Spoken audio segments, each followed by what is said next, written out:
Good afternoon, everybody. I'm Mike Walter with CGTN America. I'm the principal evening anchor there and the host of Full Frame, which is our Emmy award-winning magazine show where I talk to visionaries and thought leaders. So this, you can see, is just kind of an episode of Full Frame on steroids, because I've got some great ones to my left here. Let me do brief introductions, because I know introductions have a tendency to eat into the time. We don't have a lot of time, and we want to hear from these established gentlemen here. Joining us to the left there is Gary Locke. Became the first Chinese-American governor in the state of, in U.S. history, in the state of Washington State. He built on existing economic ties between China and Washington State, doubling state exports to China to more than $5 billion annually. He also served as Secretary of Commerce and was, of course, the ambassador to China from the United States during the Obama administration. Next to him, also a historic governor, Terry Branstad, joining us, longest-serving governor in the history of the United States, serving as governor of Iowa from 1983 to 1999, then again from 2011 to 2017. During that time, of course, relations between China and Iowa flourished, and Terry was very kind to a young gentleman from China who came and visited Muscatine, Iowa, and then he returned later before he became the president of China. Of course, I'm talking about Xi Jinping, so he has a long history with China. And Max Baucus is joining us as well. He had a distinguished career as a senator from the state of Montana, and last time I checked, I think they're on the endangered species list there in Montana. Democrats not doing so well since Max left. John Tester just recently losing his election there. He also was an ambassador to China during the Obama administration. Now, I was just in Lima, Peru for APEC, and for those of you who don't know, there's 21 member economies. They represent about 60% of the world's GDP, 3 billion residents. And Carlos Kuriyama is kind of the guy who keeps all the data and then briefs the leaders of these economies before the APEC summit. And he had a news conference. And of course, he had all these details, data and trends, and what's happening with all these APEC member economies. He finished his presentation. It was a news conference. Called on the first reporter, and the first reporter had a question about not 3 billion people, just one person, Donald Trump. So then he kind of deflected the question. The second question was about Donald Trump. And then he called on a third reporter, and the third reporter said, I want to follow up on the Trump questions with another Trump question. So, obviously, we've had a Trump question today. We'll be talking about Donald Trump in a moment or two. But I want to start by asking these former ambassadors to talk about not what's going to happen in January, what's happening today, the relationship between China and the United States, where it is today, but also where it was when they were ambassador. And I'll start with Gary first, and then we can go along the line. What was the relationship between U.S. and China like when you were the ambassador, and what's it like today? Well, thank you very much. It's really a pleasure to be here, and I want to thank all the various organizations for sponsoring this event. And I think this event comes at a very momentous time, given the relationship between the United States and China, as well as what we heard from the previous panel about the advent of electric automobiles and the supply chain and the variety of different efficiencies and innovations that will go in to battery technology and charging and so forth. When I was ambassador, I think the U.S.-China relationship was perhaps, at least on the economic side, at its peak. When I was Secretary of Commerce, we started this program called Select USA to encourage foreign investment into the United States. And even after I left and even after President Trump came in, that program flourished and expanded. But when I was ambassador to China, Chinese investment into the United States soared from only about $5 or $10 billion a year to over $30 billion a year. Since then, it has dropped precipitously almost to almost nothing. But that was a period of time in which Chinese companies were going worldwide to establish their brand and create a name for Chinese companies as well as the image of China. And that investment from around the world, including from China, was very much welcome in the United States because it created jobs. We had many Chinese companies taking over failed or distressed U.S. companies, keeping them alive and hiring American workers and creating jobs for the American people. And the states welcomed that. The governors welcomed that. Also, I think it was a period of great cooperation in terms of scientific exchange, whether it's in clean energy, medical research, and obviously on the political side, trying to stop the proliferation of nuclear weapons around the world, whether it was Iran or North Korea. Unfortunately, things have deteriorated, and I think the relation, even if Kamala Harris had been elected president, I think the relationship would have continued to be more tense. It would have been manifested in different ways. I think the Biden-Harris administration focused on a small yard but very high fences. And you're seeing even in these last few days of the Biden administration restrictions on exports of high technology, semiconductors to China, as well as the equipment to make these semiconductors within China. President Trump, incoming President Trump, I think will continue a lot of those policies, but he's also talked about tariffs across the board, and not just for products coming from China, but products coming from around the world, and most recently from Canada and Mexico.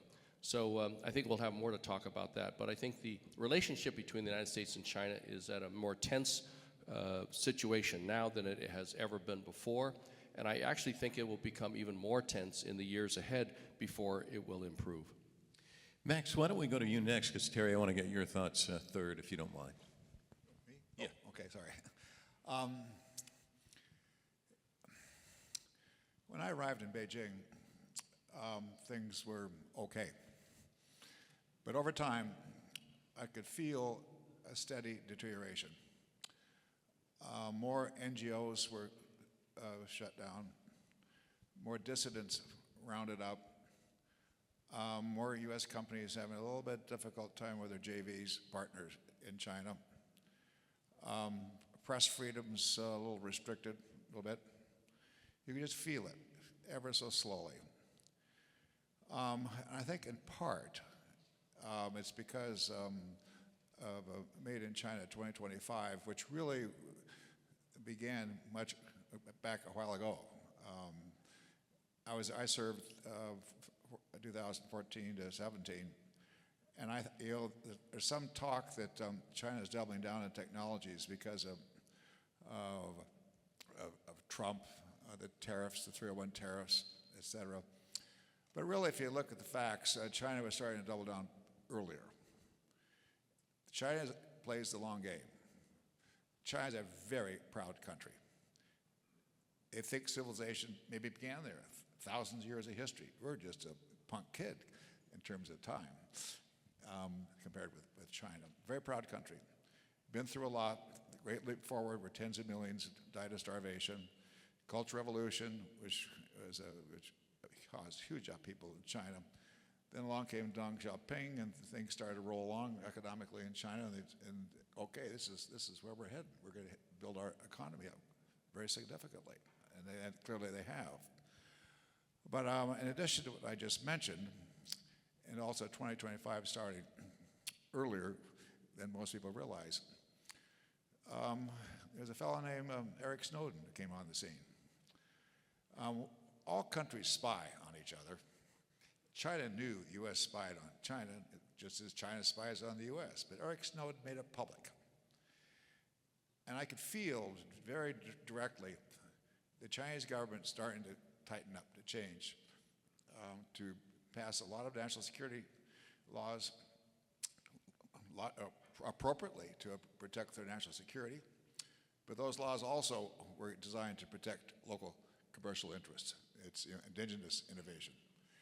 It's just changing. You can just feel it over time.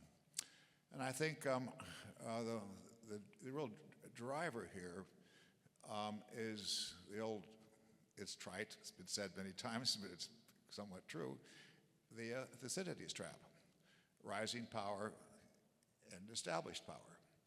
We Americans are very proud. We think we're the king of the hill.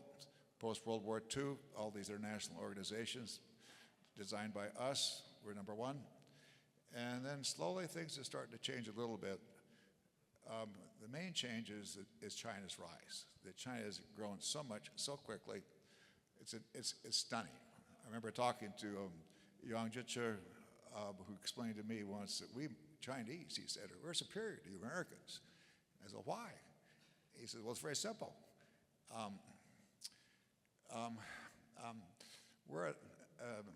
You're a democracy. We Chinese are authoritarian government. Look how far we've come in the last 40 years. Our GDP, I've forgotten the numbers, like 150 times, something like that, in the last 40 years. He says, if we were a democracy, it never would have happened. It never would have happened, and he's right. A democracy, vested different interests, rules and regulations, people want to get reelected, it never would have happened. He's right. And second, he said, we're superior to you Americans because we peer review our leaders. We see them rise up as party secretaries, governors of different provinces and so forth. So we kind of get a sense of who should rise up at the top. And that's how we select our leaders, our president, who's a member of the standing committee, the Politburo, et cetera. In America, anybody can be president. And he felt that makes them superior. My main point being here, there's a huge pride in China. And I think because the tectonic plates are shifting a bit, rising power, established power, that's sort of the underlying basis that's causing the current friction. And to answer your specific question, yes, I can see some changes when I was there, and I'm not surprised that they've continued. So Terry, the reason I wanted to do that, because Gary, it's here, with Max it goes this way, then you come to Beijing, it didn't level off, did it? I mean, how would you describe the situation? Well, before I got to Beijing, I read a book called The Beautiful Country in the Middle Kingdom. It kind of tells the whole story of the United States and China from America's independence on. And there's been a lot of ups and downs over the years. I got there right at the time that North Korea was starting to shoot missiles and all of this sort of thing. But the interesting thing was Donald Trump, of course, did something that we'd never done before, and that is put tariffs on China. And actually, I had some misgivings about that to begin with, but that got their attention, and it eventually led to the Phase 1 trade agreement. And we haven't had any more action on trade agreements since. And I think, you know, if you read Donald Trump's history, he's interested in getting more jobs in America, and he sees this as a tool to get there, whether it's China, whether it's Canada, Mexico, or the European Union. And so I think that his focus is creating jobs in America and making us more competitive. Already, I think the Chinese very badly mishandled the COVID pandemic. They had the lockdowns, they had the quarantines, and the result is their economy still has not recovered as fast as ours or much of the rest of the world. And so today, I don't agree with that idea that China is a rising economy and we're a declining economy. I think that we have the potential to have a golden era ahead because of the focus on making America great and reducing the regulatory and tax burden, making us competitive. Well, let me ask a follow-up. I mentioned this news conference in Lima, and obviously people are very cautious about what they wanted to say. And he said, well, we don't know who's coming in. You know, President-elect Trump says a lot of things. We just don't know. We're going to wait and see. We don't know who's going to be his cabinet. But now we do kind of see the contours, and he is already saying that he's talking about tariffs, not just against China, but also U.S. and Mexico. Let me ask you about his thinking. Do you see that as just... that's a tool to get a better relationship and a better deal for America. But do you see it as an initial bargaining step, Yes. and not necessarily that people should be in a panic that we're going to see dramatic That's tariffs? the way I see it. I see it as an initial bargaining step, and it depends upon how the other countries react as to whether or not it works or whether or not it's imposed the way that he's talking about it. Max, I don't want to bring heartbreak to the folks here from Chicago, but just a few weeks back, the Washington Commanders were playing against Chicago, and there was this Hail Mary pass, and Washington won the game. But up to that point, the Commanders were unstoppable. It looked like the Bears were going to win, and then, of course, they went into the skid. They lost 3 games. My point being that people hadn't figured out Jaden Daniels. They didn't know how to defend against him. People have seen Donald Trump in action for an entire term. We see Justin Trudeau making the trip down to Mar-a-Lago to meet with him. A lot of these world leaders know what they're getting. I think before Trump was elected, there were a lot of people like, we don't know who the back channels are, we don't know who his people are, we don't know what to expect. So my question is, will a second term be as chaotic, or do you think they know how to play defense against Trump? I mean, how do you think things will change with the second administration? Well, I think Trump's a wild card. We just don't know. You made the point. He talked about 60% tariffs on China, 25% Mexico and Canada, 10% the rest of the world. When he was president, before he enacted Section 232 tariffs on aluminum steel, not just on Chinese aluminum steel imports, but also Canadian and European. And it's his history is a mix. Now, he likes to think he's a deal maker. He likes to do deals. We hear he wants to do a deal on Ukraine with Putin and with who knows whom. And China would probably be part of that if there is any kind of a deal. And same with China. Taiwan's in the mix. What's he going to do with Taiwan, or try to do with Taiwan? So he's a wild card. You just don't know what he wants to do. Another wild card here is Musk. And the two of them together, you got two wild cards together, and it's hard to know what the chemistry there is going to be, or what the new ally is going to be. Something's going to happen there. There's no question. I guess the main point being here is that people have to keep their heads screwed on straight, keep their feet firmly planted on the ground here, because we're going to see a lot, we're going to hear a lot, and also actions speak louder than words. He may say a lot during the campaign, he may say a lot before he's sworn in next January, but then let's see what happens. Don't forget there's also a Congress, and there's also a federal judiciary. You'll see the Senate stand up a little bit to Donald Trump, because there's a great tradition in the Senate to be an important, independent, separate institution. They will stand up a bit. House less so. And then, of course, many actions that Trump undertakes will go to the judiciary, and although it tends to be a Republican court, don't forget that Justice Roberts, the Chief Justice, really cares about his legacy. He cares about where his place in history, what the Supreme Court's going to do or not do. There are a lot of factors here. And also, China has leverage over Musk a little bit, because at Tesla, half of Tesla's production is worldwide is produced in China. And so there's a lot of dynamics here. So my main point is just hold on to your hats. Things are going to happen. Keep cool, keep calm. Don't sweat stuff too much, but and to try to find your opportunities and little niches as they come along. Some good advice there. Speaking of the Senate, Senator Marco Rubio has been slated as the Secretary of State, and if you go to his website, one of the press releases from September is House of Representatives passes 3 Rubio bills to counter communist China. And it goes on to say a lot more than just that. But he's not the only kind of hardliner on China emerging in this cabinet.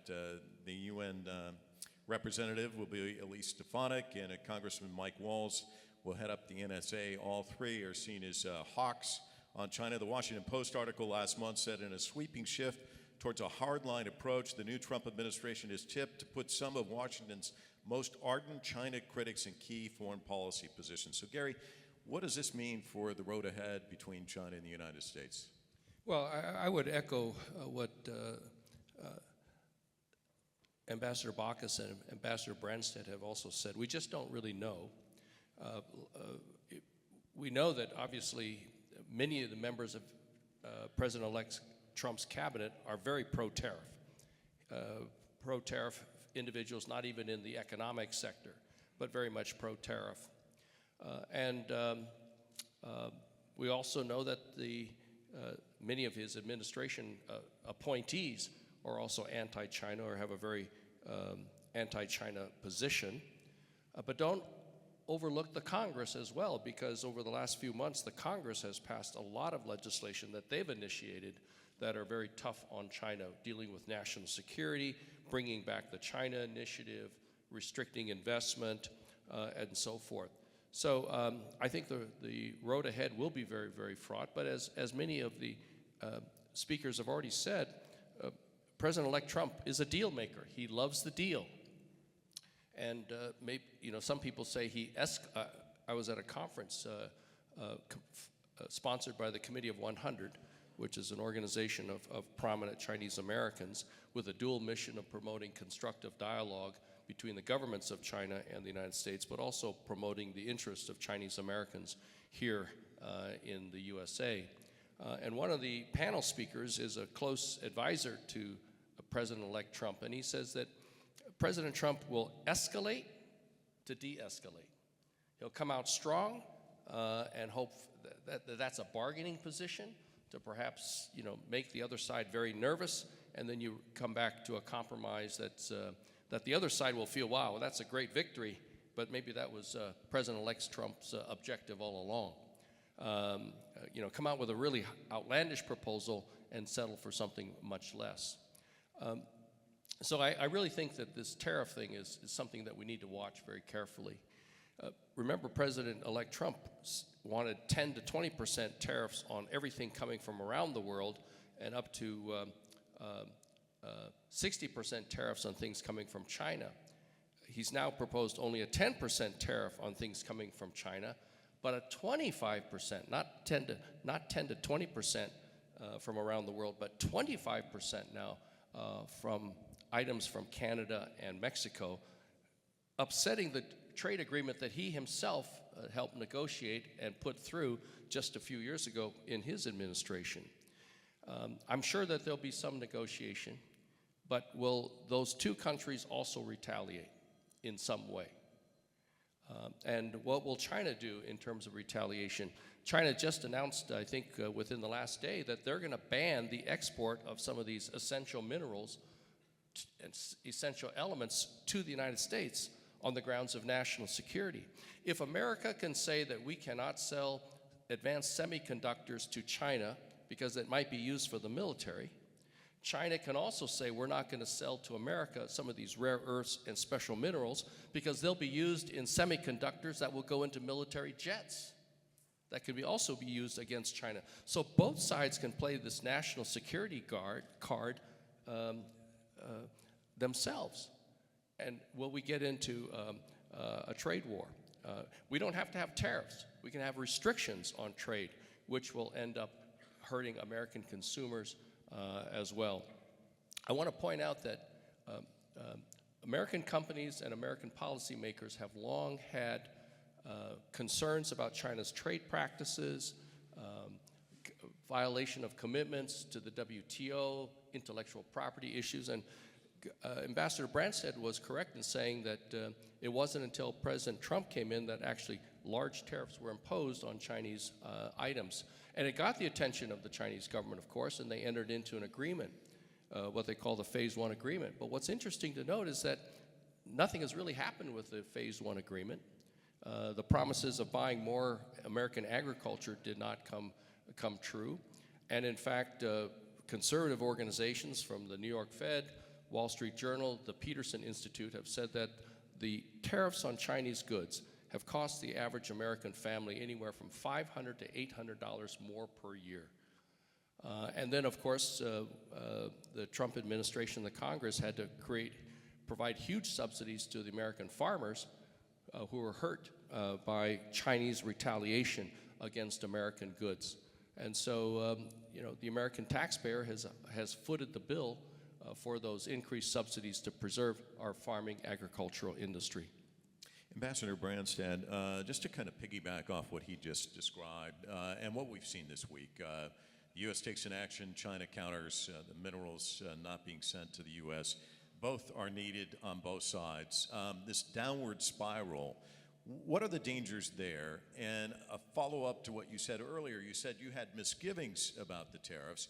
I want to ask about... But I ended up supporting them. Right. And But it led to the best farm prices we'd seen in years. I disagree with what Gary said because I saw record amounts of grain sold to China. We hadn't been able to sell them beef for 14 years. We got that open. We sold them corn and soybeans and sorghum.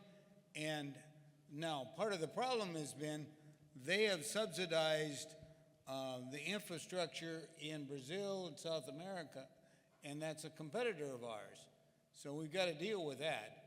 But I think the Phase 1 agreement, if you look back at it, was very good. I was there when it was signed in January of 2020. But unfortunately, no improvement or change in the agreement has been made since. And I think that's a mistake, and I think that Trump is going to try to come up with a better deal going forward. let me ask you about the misgivings. Like when you convey misgivings to Trump, there's this sense that he just kind of marches to the beat of his own drummer, that he doesn't listen. What's it like sitting there trying to persuade him, and how open is he to that? When I was ambassador, I got invited every year to go to the Oval Office, and I would report on the situation in China.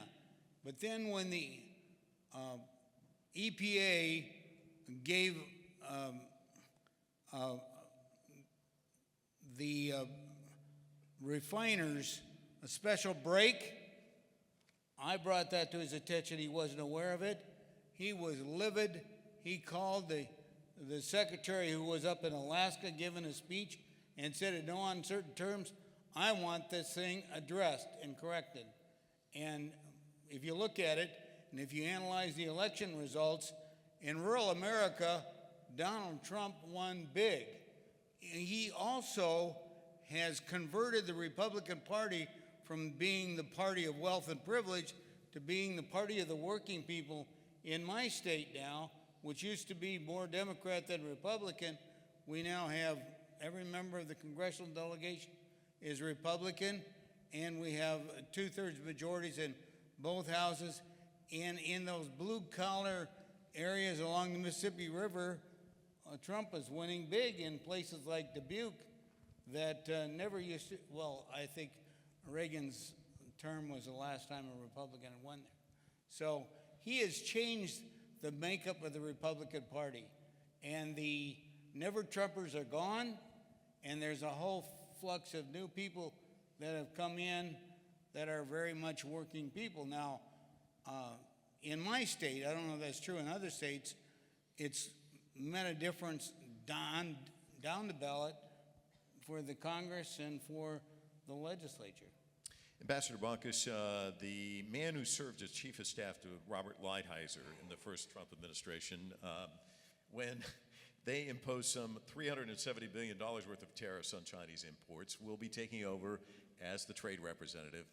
So he obviously knows how to impose tariffs. He was sitting there, a student of the game, if you will. What can we expect from him, and what do you expect to see, and how quickly? Well, I don't know if Robert Lighthizer is going to be in this administration. He's been, I think, sidelined.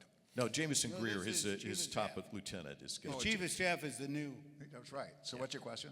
Well, Greer the chief of staff obviously, gonna do? yeah, he was chief of staff to Lighthizer. He knows how the game's played. I mean, can we expect know. much of the same continuity there? My personal judgment that SDR is going to be under the control of the Commerce Secretary Lutnick, and the chief of staff former chief of staff Lighthizer's protege is not going to have the same juice that Lighthizer probably would have had if he were in the administration.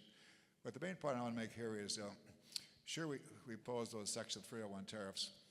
There's a Phase 1, Phase 2. Phase 1 was not lived up to. Under Phase 1, China's supposed to buy $230 million worth of product, something like that. Didn't really happen. But our trade deficit rose during that time. Did not decrease. It rose. And that's been a history. The trade deficit with China is steadily increasing. Even with tariffs, it's steadily increasing. It's not really addressing the trade deficit as much as people would think. One very small, interesting point here is that China, in imposing its retaliatory tariffs, is much more selective than is the U.S.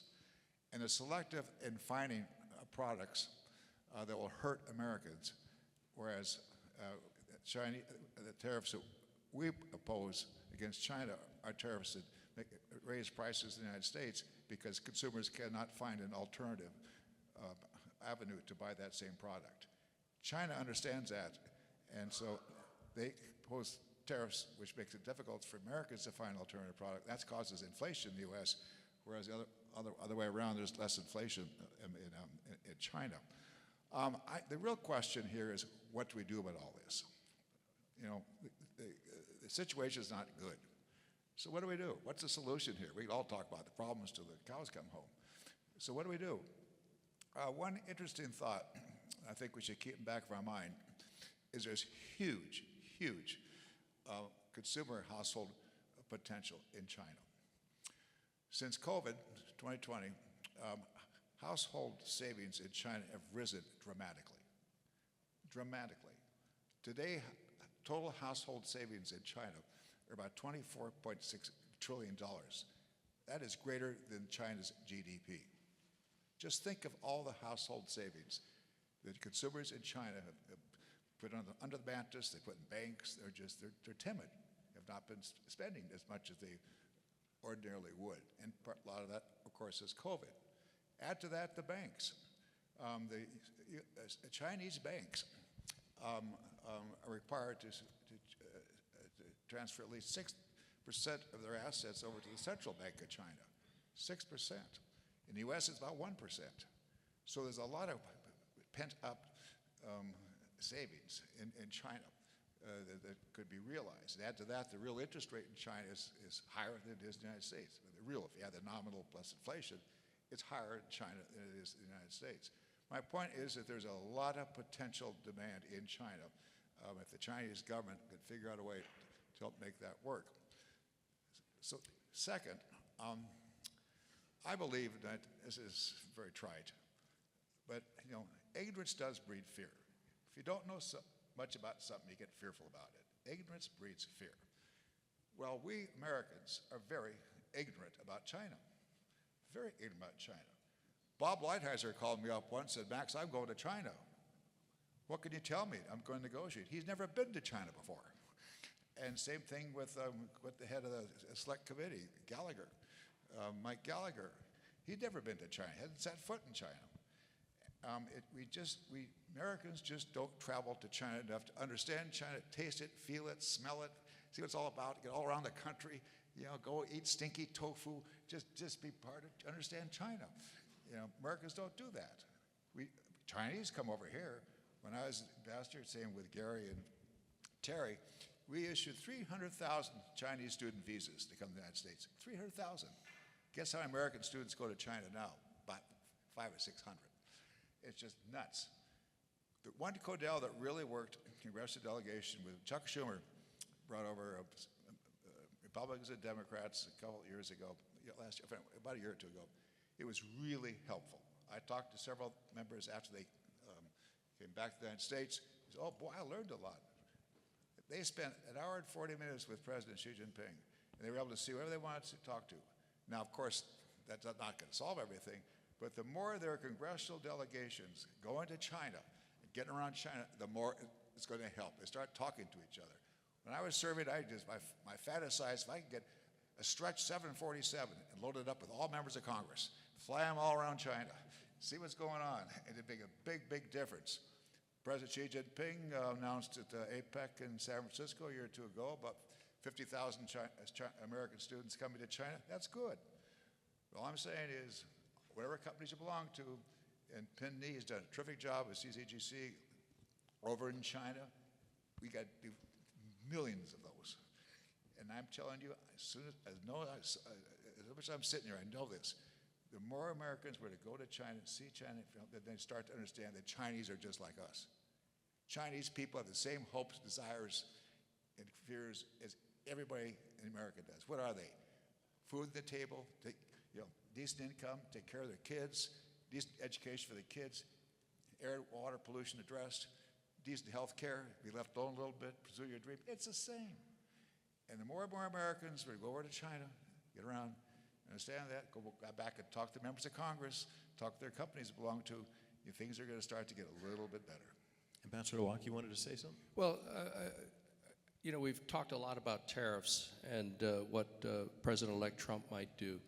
I think we also have to look at, based on the previous panel, in terms of clean energy, especially electric automobiles and batteries and technology. And one of the questions was, should Chinese companies come to the United States? And I think one of the panelists said, obviously, some of these key components are better made as close to the ultimate consumer or end user as possible. President-elect Trump very much wants to bring manufacturing to the United States. I think all of us as governors and public policy makers want the same thing, because we know that the more manufacturing that occurs in our own communities, that means jobs for our citizens. And every governor and every member of Congress always wants to run on how many jobs they help create. That's always part of the ads and their touting of their record. I have a concern, though, is that we may see an exclusion of Chinese automobiles entering into the United States for quite some time. The 100% tariffs on Chinese automobiles. Because the Chinese automobiles, I was just in China a couple weeks ago. Wow, those automobiles are incredible. High quality, sophisticated, and just incredible technology. Inexpensive, relatively inexpensive, or much more affordable, but 100% tariff will take it outside of the reach of many Americans. Number two, the Biden administration just said that there will be no Chinese automobiles allowed into the United States if they're using smart technology connected to the internet. Well, all of these cars are smart vehicles. That means basically none will be allowed into the United States, even if there weren't tariffs. And so then the question is, what about manufacturing of some of these components that might help Ford and General Motors and the other companies? I think there's a lot of interest in the Chinese companies to have manufacturing in the United States. But will the Congress allow that? And will even President-elect Trump allow that? Note that, for instance, we want to bring solar manufacturing back to the United States. And we want to compete against the Chinese solar companies. And there have been a lot of trade actions against the Chinese solar companies for dumping or circumventing the anti-dumping subsidies because the Chinese companies are having them assembled in Vietnam and then shipping them to the United States. And it's really not manufactured in Vietnam, but really just packaging to avoid the penalties against the Chinese companies. The Biden administration has also gotten around that and is aware of that, and they're proposing penalties on that.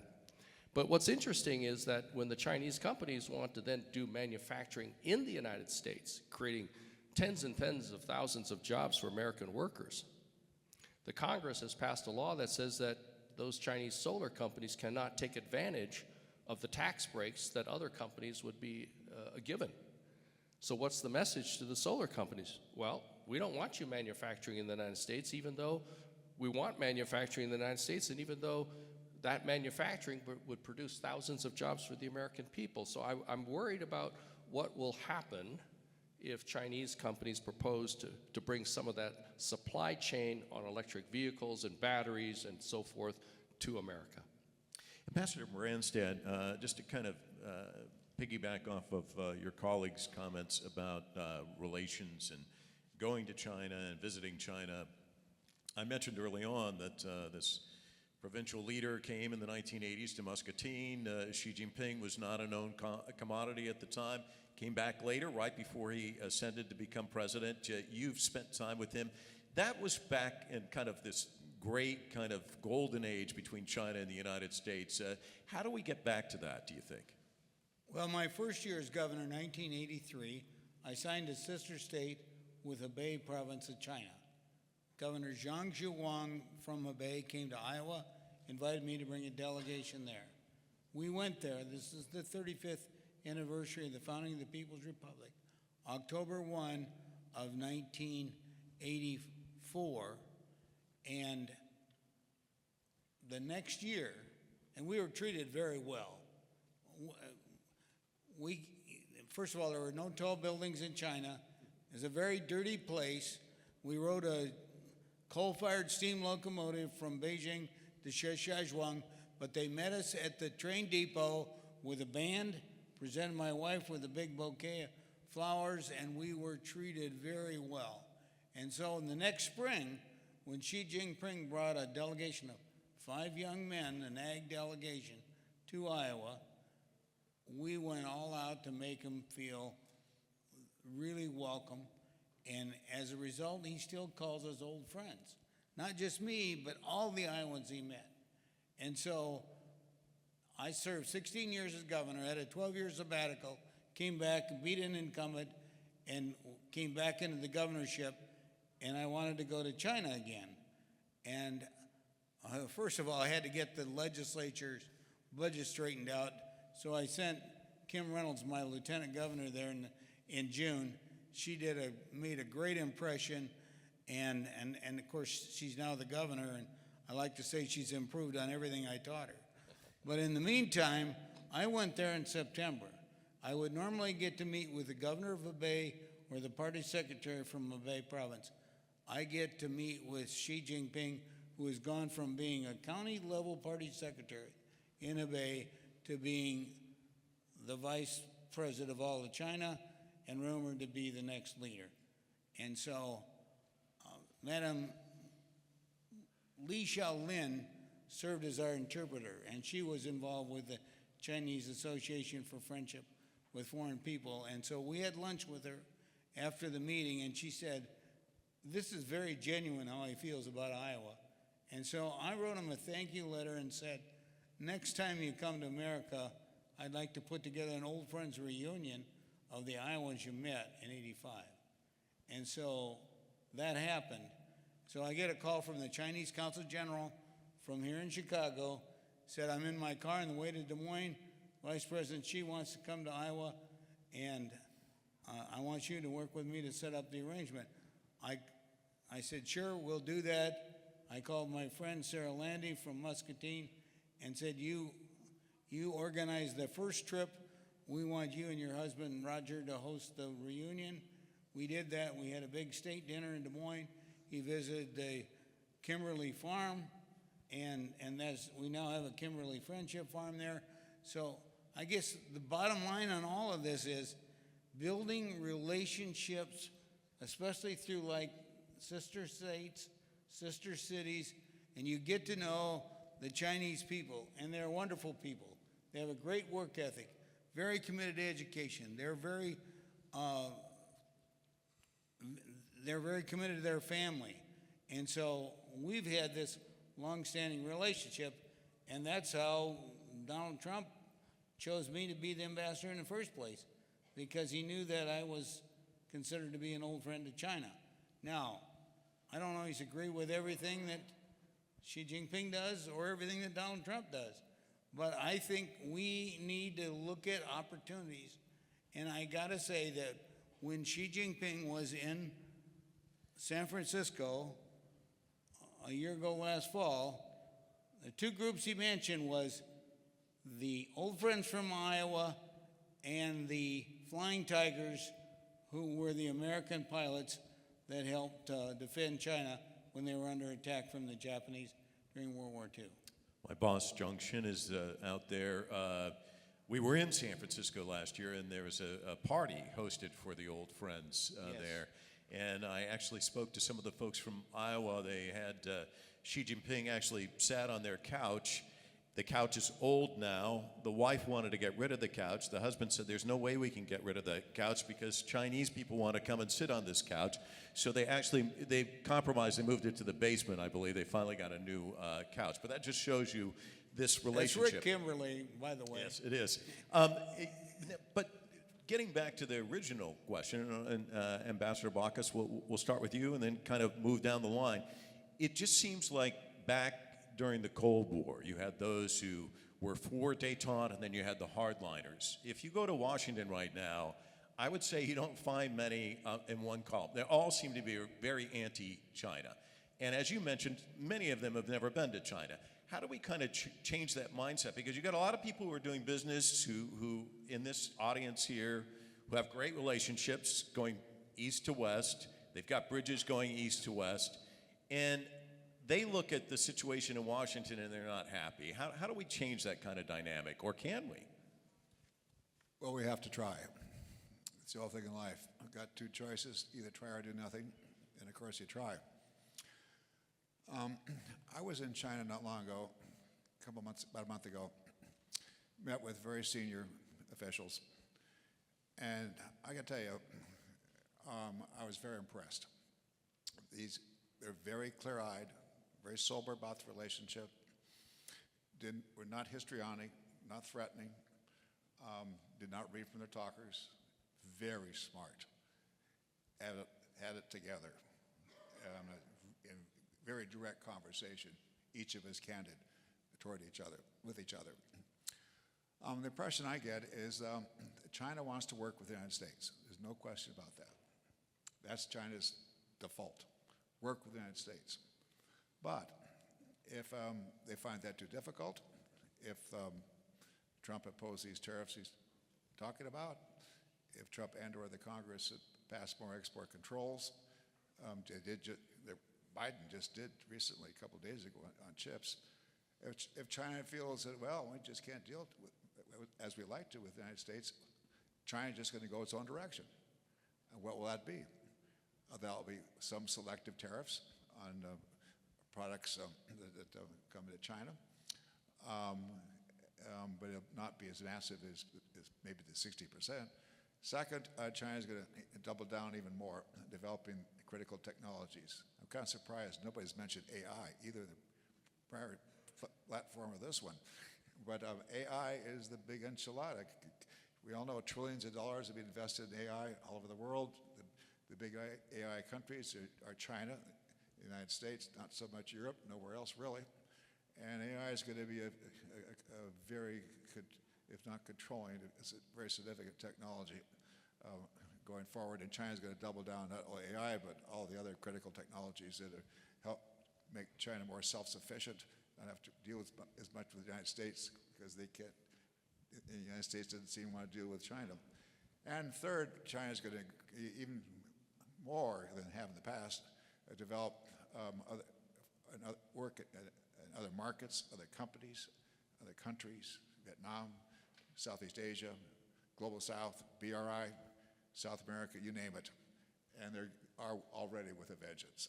And they'll pursue that even more on their own if they can't work with the United States. I think my view is that that not now, but maybe in a couple, 3 years, Americans and the Chinese are going to realize that, hey, neither country's going anywhere. China's always going to be there. China's not going away. America's always going to be there. America's not going away. Well, maybe we should figure out a way to work with each other a little bit instead of not. Your point goes to the current paranoia in Washington. It is paranoia in Washington today. I cannot find a single member of the United States Senate will stand up on the floor and say something constructive about the relationship, not sycophantic, but just constructive. They won't do it because they'll fear they're going to be a primary, their heads can be taken off by some negative media and so forth. So it's just very, very, very hard. So what do we do to address that? I mentioned earlier ideas, travel a lot more. One I think is important too. I'm very impressed with the prior panel attempting to do business or actually doing business in China. That's great. I suggested that businessmen go to their local senators and congressmen and say, hey, we got a factory here in your district. We got a factory in the state. It's jobs. Things are not black and white. They're shades of gray. And let's just talk to them and show them. Take them around your plant. Take them around your facility. educate them a little bit. It's that, and the more and more American companies were to do that, invite more members to their facilities and location, and not just an office. You got to go to the plant floor. You got to see the stuff getting done, and then I think that's going to help a lot too. One final point, to try to take too much time. When I was serving over there, I thought the most important matter to cross my desk was the TPP, the Trans-Pacific Partnership. As you know, that was an agreement, the United States and other Southeast Asian countries, Canada, but to really lower trade barriers, to get more trade among all our countries. I talked to ambassadors over there, other countries say, Max, you got to pass that. Why? Vietnam ambassador said this, Singapore ambassador, because we want to play you off against China. If you pass TPP, that means you're in our backyard here, and that we could play you off against China. Those countries over there, they don't want to get caught between the United States and China. It just makes no sense. So they wanted TPP passed to help them be able to play U.S. off against China. Anyway, I went to the U.S., flew over, talked to many members of Congress. I realized right off the top, that was 2 months before the election. That is going nowhere. Donald Trump deep-sixed it. Hillary Clinton deep-sixed it. It was labor. It was just a very short-sighted development that we did not pass that. And we can do it. We can resurrect it somehow. How do you do that? You do it by showing to labor, hey, this is good for jobs, and if you lose jobs, we'll do better than something called the TAA, Trade Adjustment System. We'll help you keep your jobs. But let's also pass TPP so we could help get some leverage. It'll help the relationship. That'll help Congress too. Ambassador Branstad, how do we change the climate where it's more inviting? I mean, where a Republican governor is happy to go back and forth between China and understand it. Well, when I was governor, I went all over the world and all over the United States to recruit jobs to Iowa. And I did it by going to states that high regulations and high taxes. And today, Iowa has got a strong economy. People are leaving Illinois, they're leaving Minnesota, and they're coming to Iowa. And we have the biggest budget surplus we've ever had. I want to give some of that credit to my successor, Kim Reynolds. But I would also say, as we look into the future, I think AI and Bitcoin are a big part of it. And I think, and I know that the Trump people are really committed to Bitcoin. I think that's an area where we can be a real leader as the currency of the future. AI is another area that I think significant investment is now being made in this country. I would also say I think we should forget about electric vehicles and we should use ethanol and biodiesel to make our vehicles better than electric vehicles, and they're all produced here in America. Are you serious? Absolutely, I'm serious. That's another conversation. I can tell you, look at California. They're breaking the whole state by subsidies on electric vehicles. It's not going to work. We're never going to compete with China on that. We ought to have our own. And I can tell you, I'm from a state where we produce a lot of the raw materials, and we now have the ethanol and biodiesel plants. All we need to do is basically sequester the carbon dioxide, and that makes it better for the environment than the electric vehicles. And we don't have all the problems with batteries and disposal of the batteries and all the other problems where we can't compete with China. Okay, we got to EVs and we got you very electrified. I want to get back to the original question, Ambassador Locke. The kind of this negativity that is just coursing through the veins of all politicians in Washington, as Ambassador Baucus pointed out, there's really no benefit to come out and say something constructive because you might get primaried. How do we kind of change that climate, or can we? Well, I think that we have to approach it from a variety of different fronts. Certainly, as Senator Baucus, Ambassador Baucus said, we need more people from America visiting China. And as Ambassador Branstad said, President Xi Jinping wants to bring at least and help pay for 50,000 American students going to China every single year. We need to start with the people-to-people aspect and build up. Former Prime Minister of Great Britain, Tony Blair, once said that diplomacy first starts with people-to-people interactions and people-to-people exchange. Just as that county official named Xi Jinping came to the United States and went to Muscatine, that people-to-people relationship formed his impressions and relationships with American people, and that's what we need to start with. These college students could be the next leaders of our countries, and so we need to encourage that early introduction to each other. We have, of course, hundreds of thousands of Chinese students coming to the United States. They see how our democracy works, our transparency, our strong environmental protections, our human rights, and they want to bring, when they go back to their native countries, whether it's China or students from around the world, I think that they will help modernize their own respective countries and hasten modernization.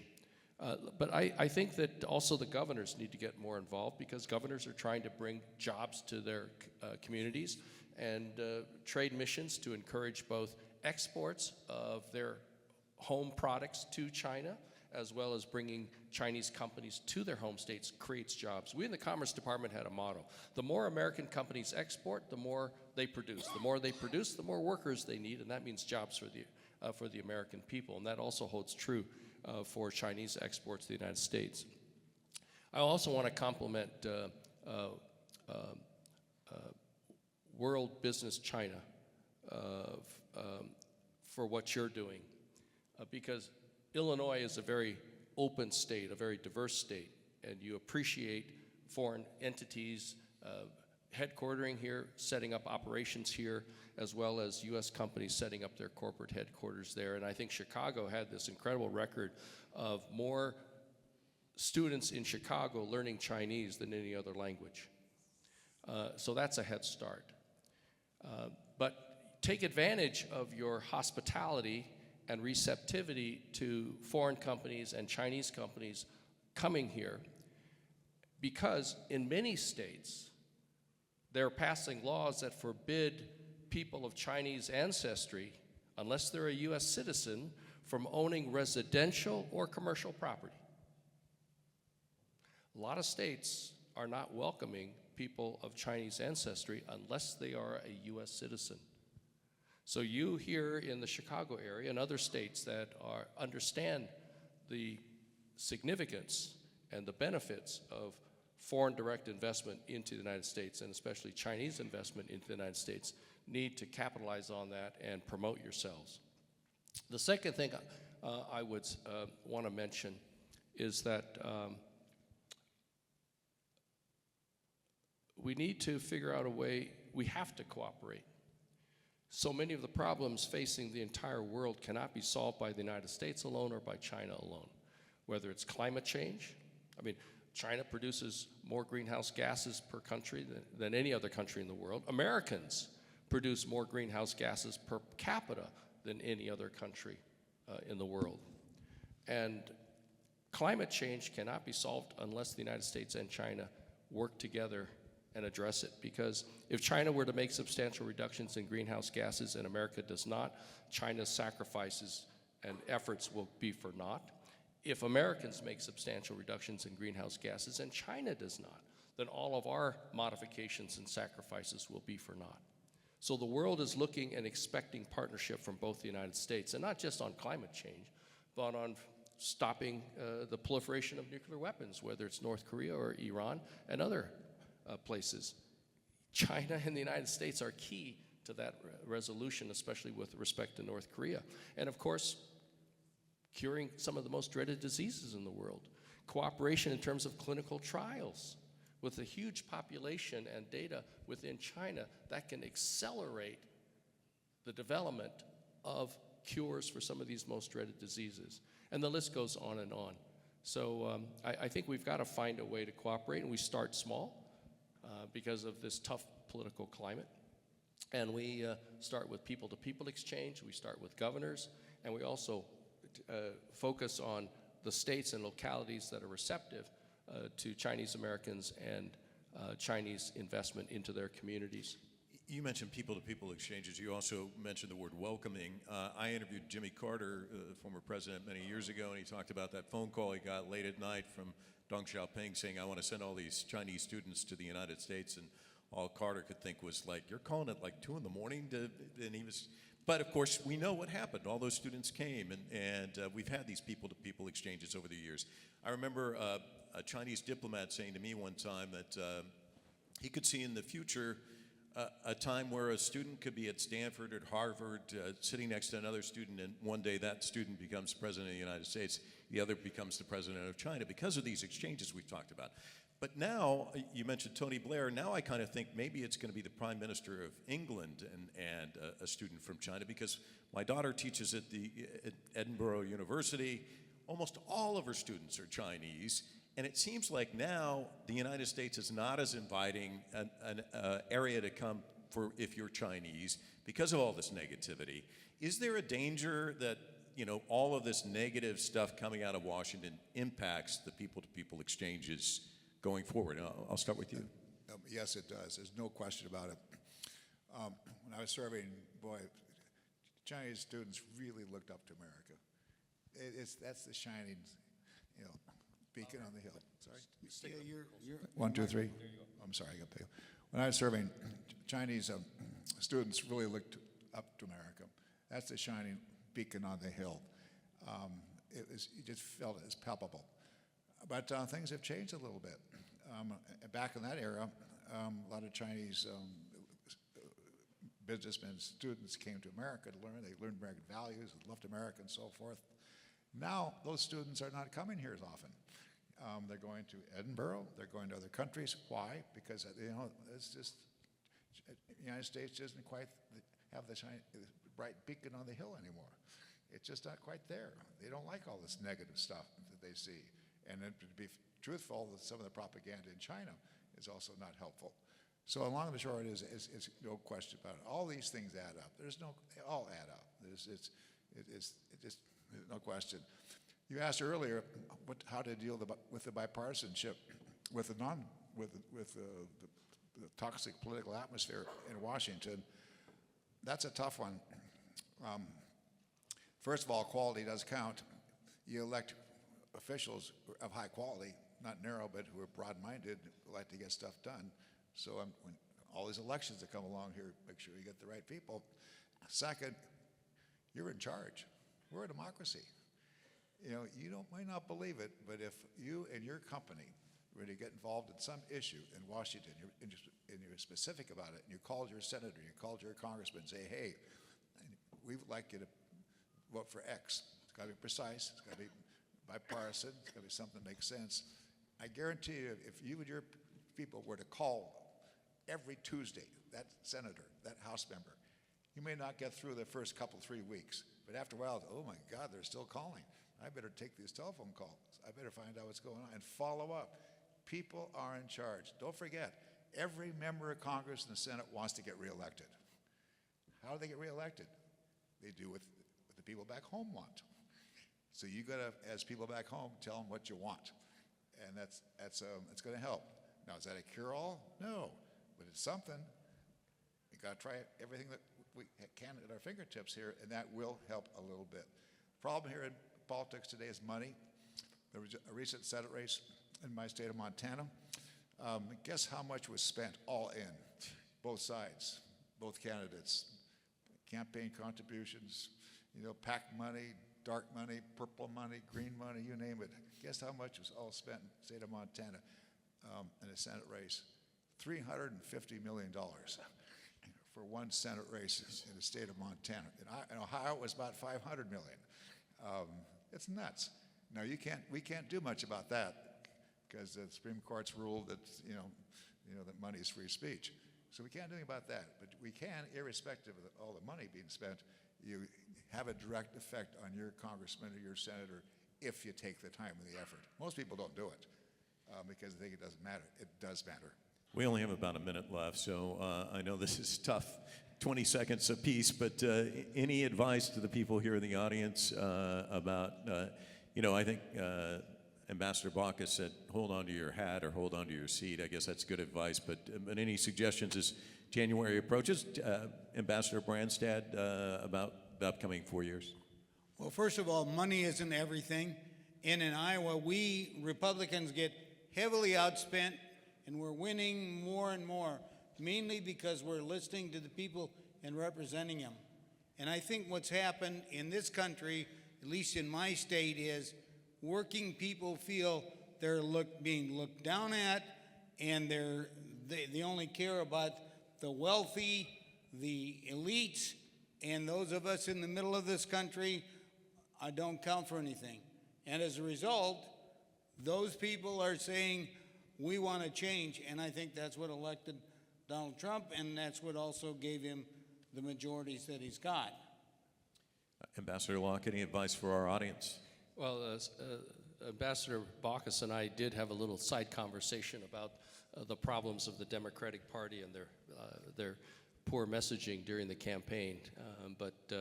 As for those of us who have run for office, we know that we need to be successful. You have to address the day-to-day concerns of the voters. Are they able to pay the rent, put food on the table, get their kids to college, and so forth? Let me just say that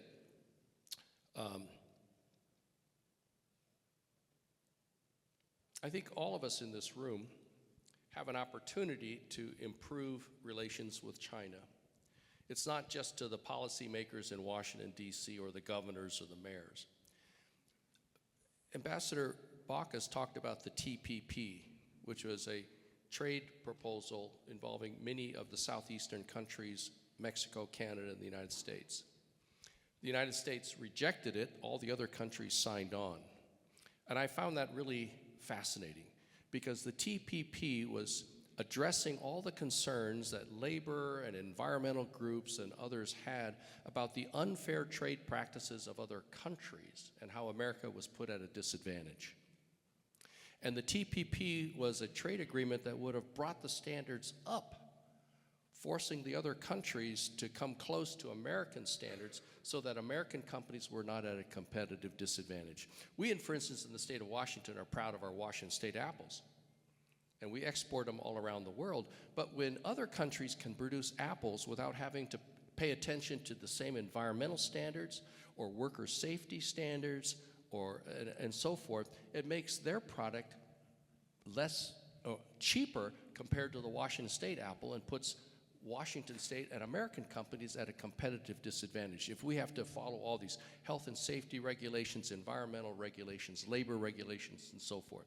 The TPP was finally going to address these issues that labor groups and other entities had long complained about. I found it ironic that Boeing machinists did not support the TPP, even though over 65% of their airplanes are exported, sold to other parts of the world. So here's my thinking.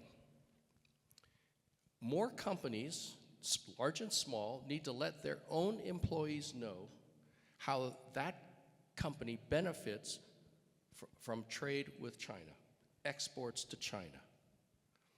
Boeing workers need to understand that their jobs depend on making those airplanes and selling them to China, or selling whatever product it is to China, because American products are in high demand and highly valued all around the world, and especially in China. They stand for quality, they stand for purity. And so we need to let everyday people understand the benefits of the interaction between China and the United States. Just having Chinese tourists come to the United States, because those Chinese tourists shop in malls, eat in restaurants,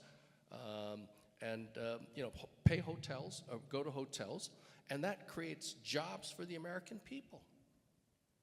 So we need to have this greater understanding at the worker level about the benefits of trade, and especially interaction between companies and the people of China, and the companies and the people of America. Well, I want to thank all three of the ambassadors. Well, wait a second. I'm sorry. Ambassador Baucus, one more comment. 10 seconds. As the two largest countries in the world, we clearly need each other, and we have to work in that direction. Second, trust your instincts, do what's right, work hard, and give your significant other a big hug and your children a big hug. Best advice of all. Let's big round of applause for the three ambassadors. Some great insights here today. Thank you all so much. Very much.